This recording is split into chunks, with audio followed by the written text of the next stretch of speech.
પર આવ્યો છે બેટ લઈને, ચાહે રોજગારીની વાત હોય, ચાહે આંદોલન અનામતની વાત હોય કે પછી ક્યાંક ફિક્સ પગારવાળાઓને પૂરો પગાર આપવાની વાત હોય સાહેબ, અલ્પેશ ઠાકોર સાહેબ ભાજપનો બોલર હોય કે કોઈ પણ રાજકીય કોઈ પણ વ્યક્તિ જો બોલિંગ કરવા ગમે તેવું ખાતું આવે ને, અલ્પેશ ઠાકોર બોલ સ્ટેડિયમની બહાર કાઢે. દારૂબંધીનો કાયદો બનાવ નક્કી કરી સરકારને બનાવવો પડ્યો.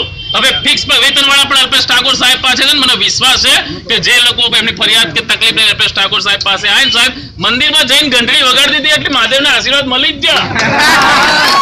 અને ખેડૂત મિત્રોને કહેવા માંગુ છું કે જયારે ખેડૂતની દેવા મુક્તિની વાત લઈને અલ્પેશ ઠાકોર સાહેબ નીકળ્યા છે ત્યારે સાહેબ જેને લોન ના લીધી હોય એક તાકાત હોય એટલી લઈ લેજો, ભરવાની નહીં. કારણ કે એનો બાપાએ મુદ્દો હાથમાં લઈ લીધો છે એટલે બેટાઓને માફ કરવાની ઈચ્છા. વિશેષમાં કઈ કહેતો નથી, બીજા બધા આગેવાનો છે. આપ સૌ અહીંયા આવે મોટી સંખ્યામાં સૌ ફરીથી એકવાર આભાર. જય માતાજી.